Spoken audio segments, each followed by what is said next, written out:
बिहार में voter list पुनरीक्षण, जिसे आप एसआईआर के नाम से जानते हैं, उसको लेकर जो विवाद था और इस विवाद पर सुप्रीम कोर्ट में सुनवाई हो रही थी। चुनाव आयोग ने गुरुवार को सुप्रीम कोर्ट के सामने अपनी दलीलें रखी। चुनाव आयोग ने दलीलों की शुरुआत करते हुए सुप्रीम कोर्ट में यह कहा कि उनके पास कुछ निर्णय लेने के लिए पर्याप्त शक्ति है, पावर है। और इस दौरान चुनाव आयोग ने सुप्रीम कोर्ट में जिला स्तर पर मृत, पलायन कर चुके और जो स्थानांतरित हैं, एक जगह से दूसरी जगह वोटर जा चुके हैं, ट्रांसफर करवा चुके हैं, उस पर सहमति जताई।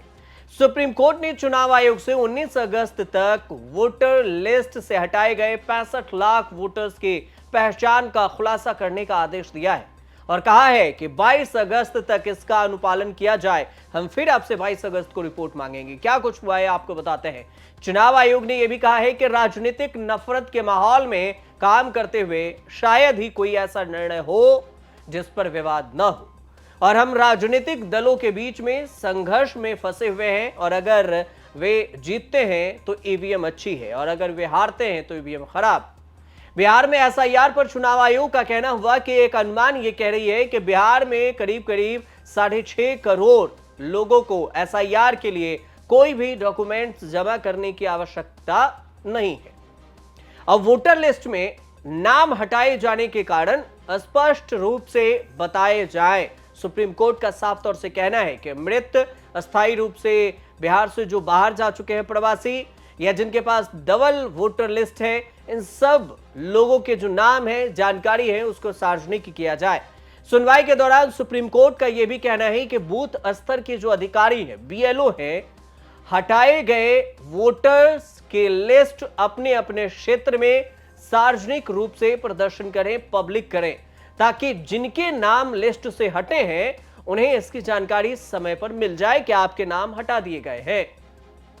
48 घंटे के भीतर पब्लिक करने की बात हुई है। सुप्रीम कोर्ट ने निर्देश दिया है कि नोटिस में आधार कार्ड और वोटर आईडी कार्ड जमा करने का विकल्प भी साफ साफ बताया जाए, ताकि जिन लोगों ने अभी तक ये दस्तावेज नहीं दिए हैं वे समय रहते जमा कर सकें।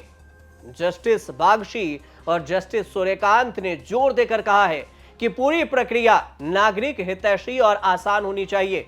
साथ ही जिला स्तर पर हटाए गए नामों की लिस्ट 48 घंटे के भीतर आपको पब्लिक करना पड़ेगा, पब्लिश कीजिए, इसका निर्देश दिया गया है। अदालत ने चुनाव आयोग से यह भी कहा है कि व्यापक स्तर पर प्रचार करिए, आप जानकारी वेबसाइट पर डालिए, स्थानीय चुनाव कार्यालयों पर भी आसानी से उपलब्ध करवाइए और मामले की अगली सुनवाई की तारीख 22 अगस्त रखी गई है, तो इस पर हम पूरी समीक्षा करेंगे कि आपने मेरे आदेश का पालन किया या नहीं किया। अब बिहार की जो वोटर लिस्ट है उससे नाम हटाए गए और इसी मुद्दे पर सुप्रीम कोर्ट सख्त रवैया अपनाई है और सख्त टिप्पणी की है। जस्टिस बागची का कहना है कि किसी का नाम लिस्ट से हटना केवल विशेष परिस्थितियों में ही स्वीकार है। मानक प्रक्रिया के तहत लोगों को अपील करने का अवसर देने के लिए व्यापक प्रचार अनिवार्य है। उन्होंने यह भी कहा कि यह नागरिकों का मौलिक अधिकार है और वे जाने कि उनका नाम लिस्ट से क्यों हटाया गया और क्यों हटाया जा रहा है, और इस तरह की कार्रवाई के लिए बड़े पैमाने पर प्रचार की जरूरत है। जस्टिस बागची का यह भी कहना है कि अगर कोई व्यक्ति अनपढ़ है, जो पढ़ा लिखा नहीं है, तो उसे पड़ोसियों या परिवार के जरिए जानकारी मिलनी चाहिए कि उसके नाम काट दिए गए हैं। चुनाव आयोग की ओर से कहा गया कि इस मुद्दे पर पहले ही पर्याप्त प्रचार किया गया है और इस पर जस्टिस सूर्यकांत ने स्पष्ट कहा है कि हम नहीं चाहते कि नागरिकों के अधिकार राजनीतिक दलों के कार्यकर्ताओं पर निर्भर हो। जो आप बीएलए की बात करते हैं कि बीएलए उनको बता दिया है, हम नहीं चाहते राजनीतिक दल पर निर्भर हो वोटर आईडी कार्ड के बाद। अब एसआईआर मामले पर सुप्रीम कोर्ट ने चुनाव आयोग को झटका दिया है और कई अहम सवाल पूछे हैं। अदालत ने यह भी कहा है कि यह मामला अभी बंद नहीं होगा, बल्कि इसे तार्किक निष्कर्ष तक ले जाया जाएगा। सुनवाई के दौरान सुप्रीम कोर्ट ने चुनाव आयोग के वकील से कहा कि मान लेते हैं कि आपके पास एसआईआर कहने का अधिकार है और आपके अनुसार से 1 जनवरी 2025 तक राज्य में 7 करोड़ 90 लाख वोटर्स हैं, जिनमें से 7 करोड़ 24 लाख वोटर्स फॉर्म पहले ही भरे जा चुके हैं, 65 लाख लोग बचे हैं, इनमें से 22 लाख लोगों की मृत्यु हो चुकी है। जस्टिस सूर्यकांत कि बेंच ने सवाल यह भी उठाया कि मृत या जीवित होने को लेकर गंभीर विवाद है और ऐसी क्या व्यवस्था है जो परिवारों को यह पता चल सके कि उनके सदस्य को वोटर लिस्ट में मृत घोषित कर दिया गया है। ऐसी कौन सी व्यवस्था है जो आप नहीं बता रहे। सुप्रीम कोर्ट ने सवाल एसआईआर मामले की सुनवाई के दौरान यह भी किया चुनाव आयोग से और यह भी पूछा है और कहा है कि आयोग यह बताए कि 2003 में बिहार की वोटर लिस्ट में किए गए संशोधन के दौरान किन किन डॉक्यूमेंट्स पर विचार किया गया था। जस्टिस सूर्यकांत की बेंच ने यह भी निर्देश देते हुए कहा है कि वे यह भी स्पष्ट जानकारी चाहते हैं ताकि मामले की सटीक समीक्षा हो सके कि 2003 में किस डॉक्यूमेंट्स के आधार पर समीक्षा की गई थी। सुप्रीम कोर्ट के वकील निजाम पाशी का कहना है कि एसआईआर मामले पर सुप्रीम कोर्ट में जो सुनवाई है वो जारी है और याचिकाकर्ताओं के वकील निजाम पाशा ने कोर्ट में दलीलें दी हैं। फॉर्म जमा करने के बावजूद कई लोगों के नाम वोटर लिस्ट में शामिल नहीं किए गए हैं। उन्होंने हल्फनामे पेश कर यह भी बताया है कि एक बूथ से 231 नाम हटाए गए जो कि 2003 के लिस्ट में थे। वकील पाशा ने यह भी आरोप लगाया है कि बूथ लेवल ऑफिसर जो बीएलओ हैं मनमर्जी से काम कर रहे हैं। कोर्ट ने प्रक्रिया की ट्रांसपेरेंसी पर भी सवाल उठाए हैं और सुनवाई को अभी आगे बढ़ाया है। यह भी कहा है कि यह जो सुनवाई है वो सुनवाई स्थगित नहीं हुई है, फिलहाल रोक दिया गया है, लेकिन 22 तारीख को हम पूरी समीक्षा करेंगे कि हमने जो कहा उस पर आपने विचार किया कि नहीं किया।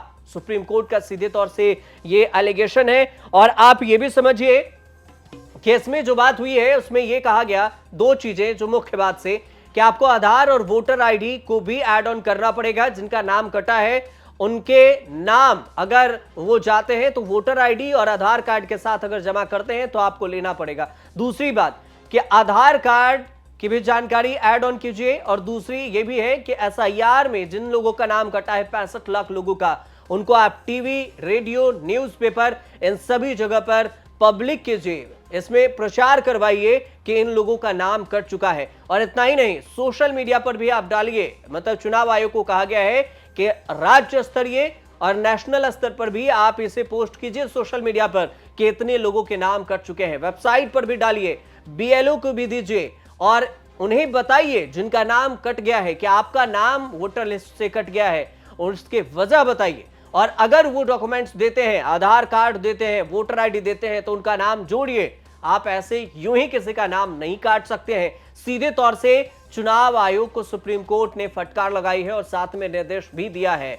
तो ये भी बात है। अब इस पूरे मामले को लेकर जो कांग्रेस है, कांग्रेस का क्या कहना है वो भी समझिए। विपक्षी दल की एक तरह से जीत ही हुई ये, क्योंकि विपक्षी दल यही मांग कर रहा था कि 65 लाख लोगों के नाम कैसे कट गए।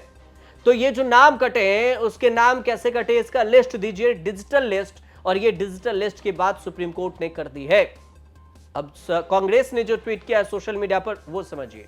कांग्रेस सोशल मीडिया पर ट्वीट करते हुए लिखा है कि सुप्रीम कोर्ट ने चुनाव आयोग से कहा है कि बिहार में जिन 65 लाख लोगों के नाम काटे गए हैं उनके नाम बताए जाएं, साथ ही ये भी बताया जाए कि उनके नाम क्यों काटे गए हैं। वहीं आधार कार्ड को भी मान्य दस्तावेज के रूप में रखा जाए। और अब चुनाव आयोग की धांधली खुलकर सामने आएगी। एसआईआर के नाम पर जो वोट चोरी का खेल किया गया है उसकी सारी पोल भी खुल जाएगी। ये बात कांग्रेस के सोशल मीडिया पेज पर पोस्ट किया गया जब ये चुनाव आयोग के फैसले हुए हैं तब। इसके अलावा जयराम रमेश का भी ट्वीट है। जयराम रमेश ने सोशल मीडिया पर लिखा है कि सुप्रीम कोर्ट ने आज अपने स्पष्ट, ठोस और साहसिक फैसले से भारत के संविधान की रक्षा की है। हमारे गणराज्य के प्रधानमंत्री और उनके लिए ढोल पीटने वालों की साजिशों से बचाने की एक लंबी लड़ाई है, लेकिन बिहार एसआईआर मामले में सुप्रीम कोर्ट का आज का फैसला उम्मीद की एक किरण है और यह पहला कदम है कि आगे आगे देखिए होता है क्या। अब बात यह भी है कि इधर जयराम रमेश है और सुप्रिया श्रीनेत हैं। कांग्रेस ने, तमाम विपक्षी दल ने सुप्रीम कोर्ट के इस फैसले का स्वागत किया है और कहा है कि ये जो चुनाव चोरी का, जो वोट चोरी का खेल है वो बेनकाब होगा। ये आरोप लगाया है विपक्ष ने। अब देखना यह होगा कि चुनाव आयोग क्या सुप्रीम कोर्ट के इस निर्देश को पालन करती है। वोटर लिस्ट, जिनका नाम कटा है वोटर लिस्ट में, उन सभी 65 लाख लोगों के नाम टीवी पर, रेडियो पर कैसे प्रसारित करेगी। साथ में टीवी पर कैसे दिखाया जाएगा कि इनका नाम काट दिया गया है, न्यूज़पेपर में पब्लिक करना है तो न्यूज़पेपर में कैसे पब्लिश किए जाएंगे, और ये सब करने के लिए चुनाव आयोग के पास सिर्फ समय है 48 घंटे का।